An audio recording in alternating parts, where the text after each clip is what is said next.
축원 올립니다. 좌우 우리 보병제들 한번 이렇게 보시죠. 얼굴 한번 보시면서 마음 연하시고 박수로 축원해 주시기 바랍니다. 오늘 그 사회 든든하게 잘 보시죠. 우리 나성은님이 이제 우리 대학교당 사회에 드디어 첫 등단을 했습니다. 우리 성은 선생님께도 박수 한번 주시죠. 부탁드립니다. 학교 여러 행사라든지 다른 곳에서는 사회를 봤는데 이 대학교당에서는 처음이랍니다. 그런데 오늘 설명기도문도 아주 짧고 아주 좋았습니다. 감사합니다. 앞으로 잘 부탁드리고요. 먼저 이제 우리 대학교당 소식을 먼저 하나 기쁜 소식을 드리자면은 우리 원경 원하에, 그러니까 우리 학교에서 청소하시고 관리하시는 선생님들께서 법회를 보면서 이렇게 성금을 낸 돈을 모아가지고 그것을 1년에 한 번씩 장학금 전달식을 해요. 그래서 지난주에 장학금 전달식을 했습니다. 우리 원광대학교 법학전문대학원에 재학 중인 학생을 비롯해서 대학원생 3명, 학부생 10명, 13명에게 장학금을 전달하는 시간을 가졌습니다. 제가 이제 그 장학금을 받는 학생들에게도 이 세상에서 어느 장학금보다도 정말 귀하고 정성스러운 장학금이니까 반드시 어디 가서 이거 자랑 좀 하라고 그렇게 제가 강조를 하고 마음 가운데 늘 잊지 말으라고 그렇게 강조를 했습니다. 아무튼 우리 13명 장학생들이 더 은혜롭기를 바라고, 제가 이제 되돌아보니까 우리 학교의 신문에 이런 거는 좀 나가야 될 것 같다는 생각이 들었어요. 오늘 신문사 교수님 오셨나? 아직 안 오셨나? 다음에는 이제 저희가 미리 이제 좀 협의해가 연락해서 그런 거는 좀 사진도 좀 찍고 인터뷰도 좀 하고 그래가지고 이런 내용은 정말 그 소박하지만 은혜로운 일이어서 좀 학교 원대 신문에도 좀 홍보하는데 유념을 해야 되겠다 이런 생각이 들어졌습니다. 모쪼록 우리 원경 원하의 어머님 아버님들 또 장학금을 받는 13명 우리 학우들, 특히 그날 그 법학전문대학원에 그 재학 중인 학생이 감사 인사를 하는데요, 정말 감동적으로 잘했어요. 그래서 아마 그 훌륭한 법조인이 될 것 같습니다. 모쪼록 우리 장학생들과 더불어서 우리 원경 원하의 어머님들 더욱더 건강하시라고 박수 한번 치도록 하겠습니다. 오늘은 박수 칠 일이 많아요. 그동안에 이제 교단에 그 수의단 선거가 있었어요. 그래서 우리 학교에서는 우리 성산 총장님께서 수의단의 피선이 되셨고, 또 공대 낭문 교수님, 우리 대학교당 운영위원도 되시죠. 두 분께서 수의단의 피선이 되셔서 지금 어제 오늘 이틀 동안 지금 수의단회를 진행하는 관계로 이 자리는 참석을 못한 것 같습니다만은 축하의 박수 한번 보내시도록. 이 수의단 선거 끝나고 나니까 어떤 동지가 그래요. 이번에 종합교무도 꼭 될 줄 알았는데 안 됐다고. 그러면서 자기가 알기에 2표 차이로 떨어졌다고 그래요. 그래서 내가 2표 차이로 좀 이상하다. 근데 제가 한 표는 찾았어요. 내가 나보다 훨씬 나은 사람들이 많더라고. 그래서 나를 못 찍겠어. 그래서 나를 뺐거든요. 거기서 한 표. 근데 한 표는 아직 못 찾았네요. 누군가가 좀 찾아봐야 되겠는데. 근데 이제 이번 그 수의단을 이렇게 지내면서 하나 들어진 감성은 다음에는 절대 안 떨어진다. 틀림없이. 다음에는 나이가 많아서 출마도 안 돼요. 그래서 떨어질 일이 없다. 이번 생에는 떨어질 일이 없다. 이런 생각을 하면서 짐을 덜어주신 우리 법영제들에게 감사드리고, 또 짐을 기꺼이 지어주신 우리 또 피선된 수의단 우리 형제들께도 감사를 드립니다. 근데 이제 우리가 이 수의단 선거를 하면서 우리들이 좀 다 알아야 될 내용이 하나 있어요. 뭐냐면 우리 원불교에서 수의단 선거는 세상에서 하는 선거하고 달라요. 뭐가 다르냐? 본인이 하겠다고 나오면 안 되게 돼 있어요. 이제 사회에서는 본인이 하겠다고 나와야 비로소 선거가 시작이 되잖아요. 근데 우리 원불교는 하겠다고 나오면 안 돼. 이게 하겠다고 나와서도 안 된다. 그 다음에 또 하나가 뭐가 있냐면 안 하겠다고 빠져서도 안 되는 거예요. 이게. 그 다음에 세 번째 가장 중요한 거는 선거운동을 안 하게 돼 있어요. 그러니까 이거 어떻게 보면 우리 원불교에서의 수의단 선거는 선거도 아니에요. 어떻게 보면. 그러나 제가 이제 생각해 볼 때 정말 우리 대종사님을 비롯해서 대종사님 교법 정신으로 우리 선배들께서 정말 탁월한 지혜를 발하신 선거법이다 이런 생각이 들었어요. 그래서 이제 대중들이 3배수를 먼저 이렇게 추천을 해요. 그래 후보를 만들어요. 또 그 중에서 이제 9명을 이렇게 뽑는 거거든요. 첫 번째는 한다고 나서도 안 되고 안 한다고 빠져서도 안 되고 선거운동도 안 되고. 근데 이게 우리 원불교만의 묘법인 것 같습니다. 물론 최근에 와가지고는 이런 선거가 뭔 선거냐, 이게 본인이 나서야 되고 또 선거운동도 해야 되고 안 오고 싶은 사람은 빠지고 그래야지 선거지, 이걸 막 주장하는 사람이 있어요. 근데 저는 절대 그래서는 안 된다고 생각합니다. 우리 회상이 정말 우리 선배님들께서 우리 회상이 파벌 또 서로 중상모략하고 이런 그 정치적인 좋지만은 폐해를 방지하기 위한 아주 탁월한 선거법이다 이런 생각이 들어져서 이런 교단의 지혜와 이런 교단의 전통은 우리들이 꼭 같이 이해하고 꼭 지켜가야 되지 않을까 생각이 들어서 이 말씀을 강조드리고요. 오늘은 이제 우리 교단을 앞으로 6년간 이끌 종법사님을 지금 선출하는 날이에요. 그래서 아마 이제 오늘 중으로 이제 종법사 선출이 돼서 알려지게 될 텐데 다 같이 종법사님을 잘 모시고 잘 받들어야 되겠다 이런 생각을 해봅니다. 그러면서 제가 이제 오늘 설교를 제목을 잡기를 모든 일에 대성을 보나니라 이렇게 설교 제목을 잡아서 오늘 몇 말씀 준비했습니다. 우리가 법회 식순에 같이 합독했듯이 대종경 교단품 32장 말씀입니다.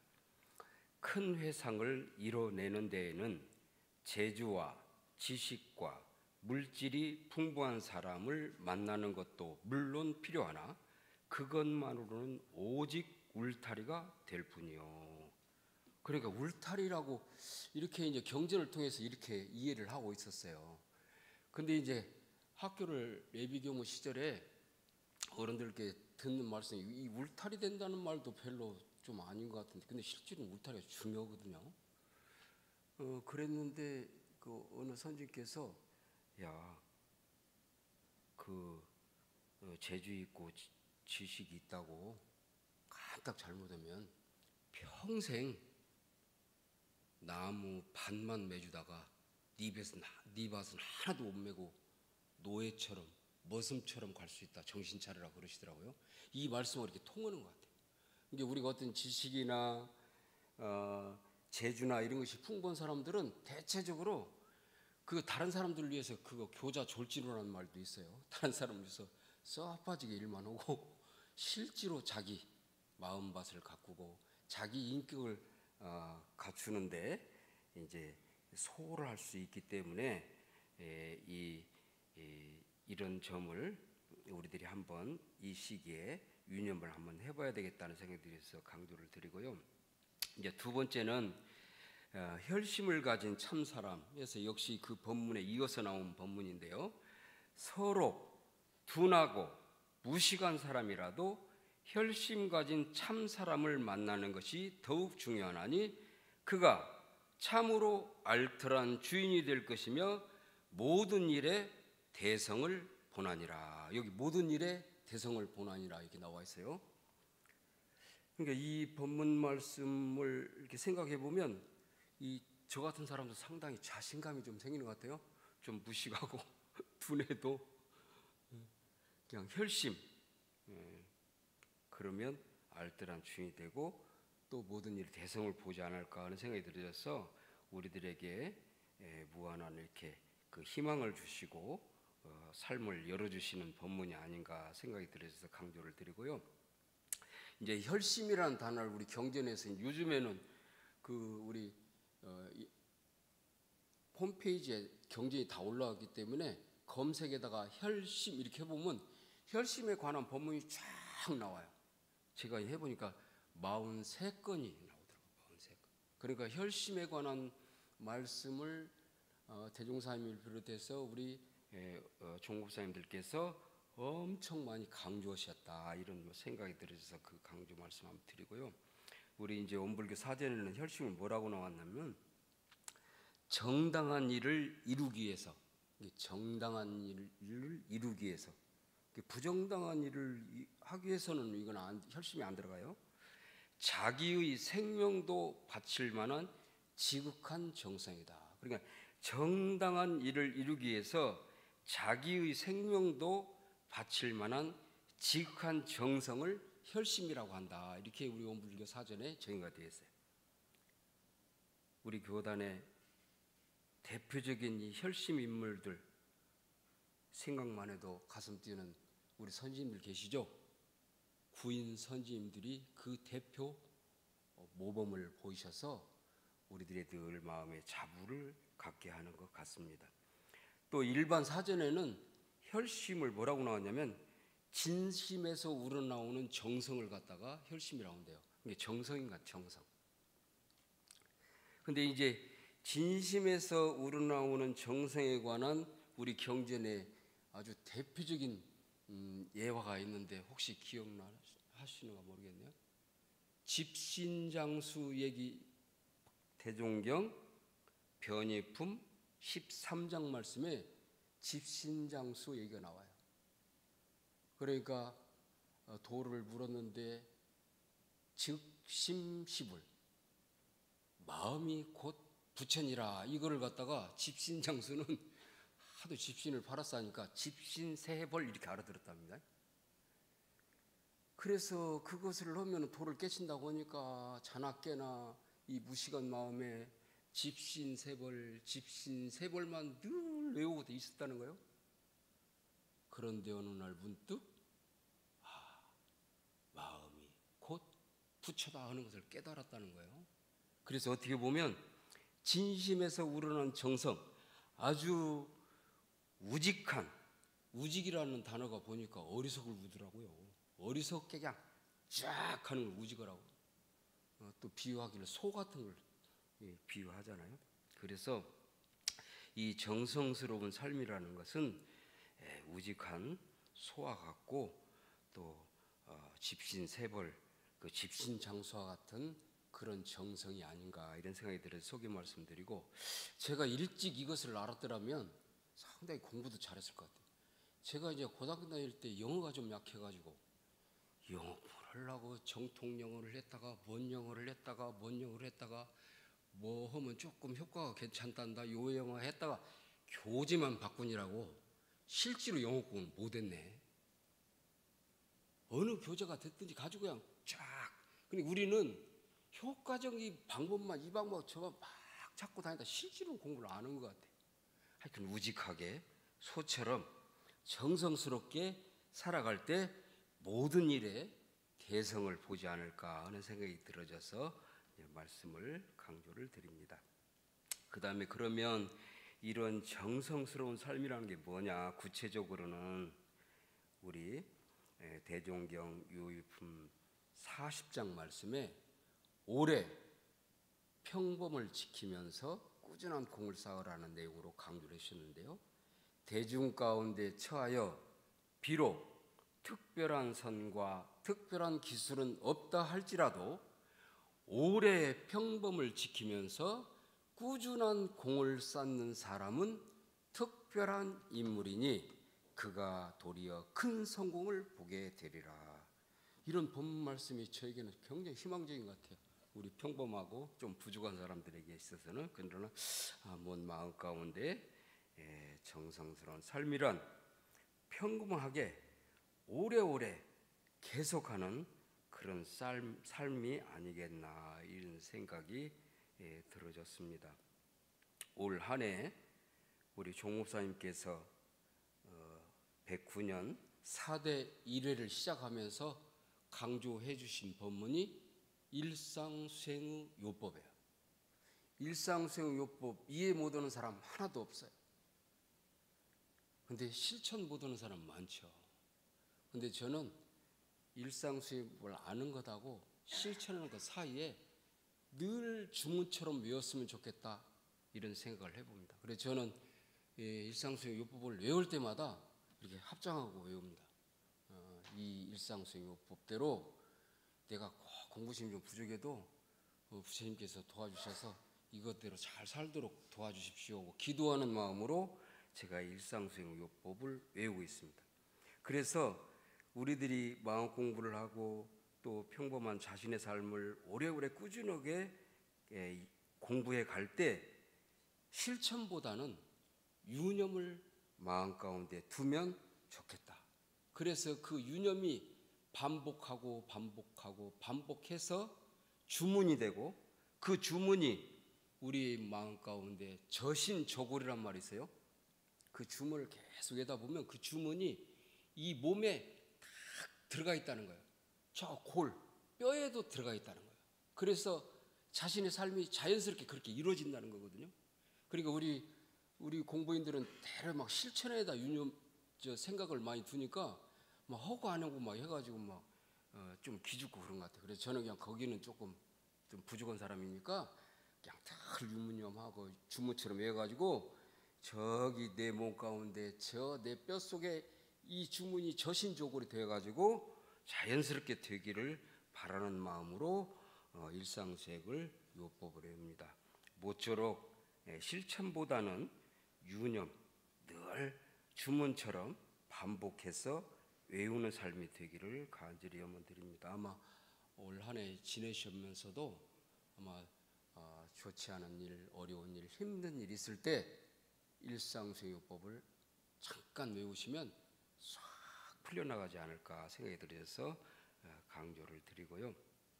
제가 이제 오늘 그 오래오래 평범을 지키면서 꾸준히 공을 쌓으라고 그랬는데 제가 늘 마음 가운데 지금 했는데 잘 안 되는 게 있어요. 그래서 우리 법영제들하고 같이 했으면 좋겠다는 게 있는데 뭐냐면 우리 이사장님께서 강조를 하셨어요. 예전에는 우리 원광대학교나 우리 원불교나 사람들이 오면 인사를 잘했다. 근데 요즘에는 인사를 잘 안 듣는 것 같다. 인사를 잘하면서 지냈으면 좋겠다. 이 말씀을 강조해 주셨어요.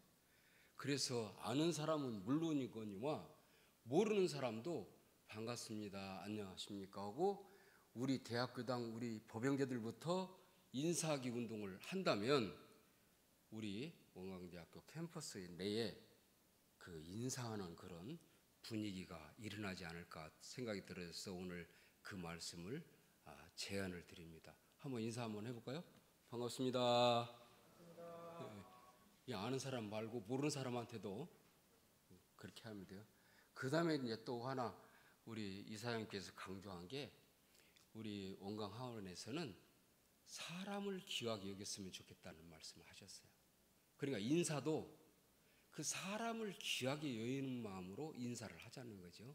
그래서 우리들이 오래오래 평범을 지키면서 꾸준히 공을 쌓아서 대성의 삶을 열어가는 그런 은혜로운 삶이 되기를 간절히 드리고 집신장수, 집신세벌 주문 외우듯이 우지간 소처럼 지금 오늘 이 순간부터 우리의 삶을 더욱더 은혜롭게 갖고 가시기를 간절히 축원드리면서 말씀 마치겠습니다. 감사합니다.